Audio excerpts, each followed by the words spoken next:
কোন গোপনে মন ভেসেছে ধারাবাহিকে দেখেছিলাম আমরা অনিকেতকে বেলে ছাড়িয়ে এনেছে বাড়িতে শ্যামলী সহ পরিবারের লোকজন।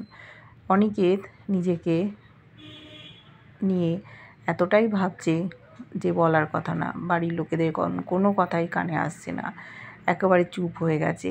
সবাই বলছে যে আমরা বিকেলে আনন্দ উৎসব করব, খাওয়া দাওয়া হবে, মজা হবে। বাড়ির লোকেরা এক পায়ে খাড়া, জোড়া বাড়িতে আনন্দ হবে না হতে পারে, কিন্তু অনিকেত চুপচাপ আছে, বুঝতে পারছে না কি হয়েছে, কোনো কথা বলছে না। মামনিও চুপ করে আছে, দেখছে অনি কেন এরম করছে। শ্যামলীও বোঝাচ্ছে তুমি চিন্তা করো না, আমি তোমাকে ছাড়িয়ে আনবো, একটা না একটা কিছু উপায় বার করব। 7 দিনের মাত্র সময়, এই 7 দিনের মধ্যে যা প্রমাণ স্বাক্ষর নিয়ে আসতে হবে। যদি না প্রমাণ জোগাড় করতে পারে তাহলে অনিকেতের জেল হাজত হয়ে যাবে। এত বাজেভাবে ফেঁসে গেছে। সবাই বোঝানোর চেষ্টা করছে, কিন্তু অনিকেত মন থেকে ভেঙে পড়েছে, ওখান থেকে উঠে চলে গেল। সবাই ভাবছে অনিকেতের কি হলো। মন্দার বলেছিল যে অনিকেতদা আমরা খুব আনন্দ করব, কিন্তু কোনো কথাই যেন ওর কানে পৌঁছচ্ছে না। এদিকে শ্যামলীরও শরীরটা ভালো না, শ্যামলী পেছন পেছন যাচ্ছিল, ওর আবার পেটের মধ্যে কষ্ট হচ্ছে। সবাই বলল তুমি সাবধানে যেও। ঘরে গেছে, অনিকেত খুব ভেঙে পড়েছে। শ্যামলী বলছে যে তুমি এরকম কেন করছো, একটু ভরসা করো আমার ওপর। বলছে আমাকে একটু তুমি শ্যামলী একা ছেড়ে দেবে, আমি একটু একা থাকতে চাই। বলছে কেন, তুমি এরকম করো না, তাহলে আমারও তো খারাপ লাগবে, আমি তো আপ্রাণ চেষ্টা করছি, কিছু না কিছু উপায় আমরা একটা বার করব।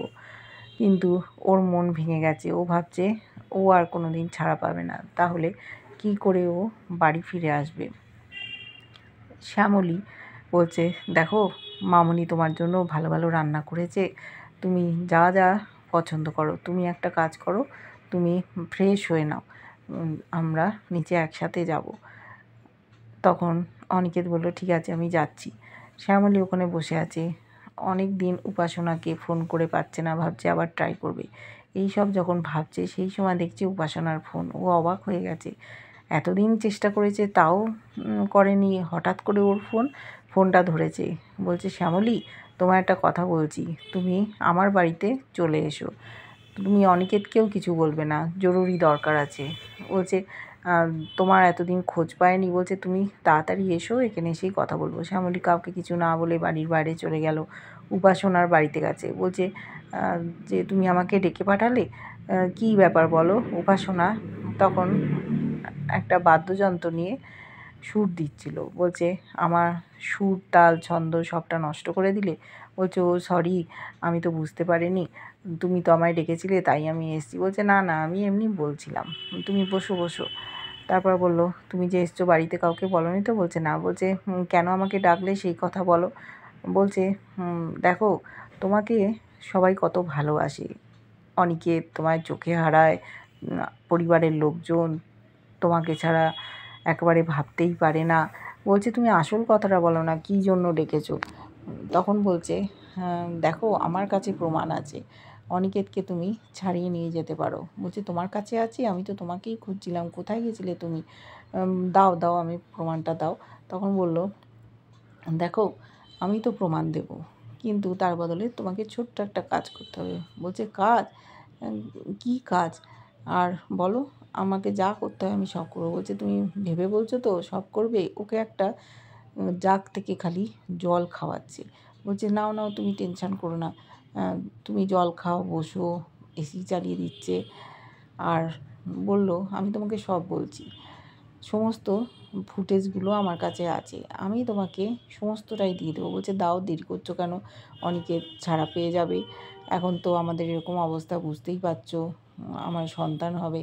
বলছে হ্যাঁ সে তো করবো, কিন্তু একটা শর্ত আছে। বলছে কী শর্ত, কী কাজ করতে হবে। তখন বলছে অনিকেত ছাড়া পেয়ে যাবে, কিন্তু তোমাকে তার জন্য বাড়ি ছেড়ে, পরিবার ছেড়ে, অনিকেতের জীবন ছেড়ে একা চলে যেতে হবে, তোমার সন্তানকে একাই মানুষ করতে হবে। বলছে তার মানে। বলছে হ্যাঁ, তুমি আমার সংসার নষ্ট করে দিয়েছো। বলছে আর তোমার সংসার, আমি তো তোমাকে চিনতামই না, তাহলে তোমার সংসারটা আমি কী করে নষ্ট করলাম, কী করেছি বলো, তোমার কোথাও ভুল হচ্ছে। বলছে না এখন এর থেকে আমি বেশি কিছু বলবো না, তুমি যদি রাজি থাকো তাহলে আমি সব ফুটেজ দিয়ে দেবো। ও ধপ করে বসে পড়েছিল, চোখে জল। আবার ওকে জল খাওয়াচ্ছে, বলছে তুমি সাবধানে বাড়ি ফেরো, তোমার শরীর ভালো না, চিন্তা করো 7 দিনের মধ্যে, তারপর আমাকে জানিও। এদিকে বাড়িতে হইচই লেগে গেছে। অনিকেত ফ্রেশ হয়ে নিচে নেমেছে, খুঁজছে কোথায় শ্যামলী গেল। পরিবারের লোকজনও খুঁজছে, শ্যামলী কোথাও নেই। কি হলো, কোথাও খুঁজে পাচ্ছে না, কি করবে? তখন দেখছে শ্যামলী বাইরে থেকে আসছে। শ্যামলী মুখটা চূর্ণ বিচূর্ণ হয়ে গেছে, যেন অস্থির লাগছে। বলছে কি হয়েছে? দেখো তোমার স্বামী বাড়িতে এসছে, তাও তুমি এরকম খুশি হলে না? ওকে বসিয়েছে, শরীর খারাপ লাগছে? তখন বলছে না, বলছে আমি প্রমাণ জোগাড় করতে গেছিলাম। বলছে প্রমাণ? বলছে পেয়ে গেছো? সবাই খুব খুশি, হ্যাঁ পেয়ে গেছি। বলছে তাহলে প্রমাণ যখন পেয়ে গেছো, অনেক ছাড়া পেয়ে যাবে, তাও তোমার মনটা এরকম কেন? চুপ করে আছো, কি হয়েছে বলো? বলছে কোথায় গেছিলে? উপাসনা সান্যালের কাছে। বলছে ও কি বলল? বলছে একটা শর্ত দিয়েছে। বলছে শর্ত? বলছে হ্যাঁ, একটা কাজ আমাকে করতে বলেছে। আমাকে বলেছে এই ঘর সংসার অনিকেতকে ছেড়ে একেবারে চলে যেতে হবে, তবেই ও প্রমাণ দেবে। বলছে তার মানে? বলছে মামুনি একটু আমাদের পরিবারটা সুখের মুখ দেখছিল, আবার কার কুনজর পড়লো, এবার কি হবে ওরা বুঝতে পারছে না। সবাই মিলে তখন ভাবছে উপাসনার বাড়ি যাবে। মন্দার বলল দে তো ঠিকানা দে। প্রতিম, অনিকেত আর মন্দার হাঁটা দিয়েছিল। তখন শ্যামলী বলল না, তোমরা কোথাও যাবে না। বলছে যাব না মানে? ও প্রমাণ দেবে না, ওই কি আমাদের ফাঁসিয়েছে? দেখতে তো হবে। তখন বলছে না, যেও না। বলছে তাহলে তো ও শর্ত দিয়েছে, এখন কি হবে? শ্যামলী বলল দেখো, তোমার জন্য আমি সব কিছু করতে পারি, আমি বাড়ি ছেড়েও চলে যেতে পারি। বলছে কি বলছো কি তুমি? বলছে হ্যাঁ, তোমাকে জিতিয়ে আমি হেরে যেতে রাজি আছি, আমার কোনো অসুবিধে নেই, ওরা তো আকাশ থেকে পড়ছে।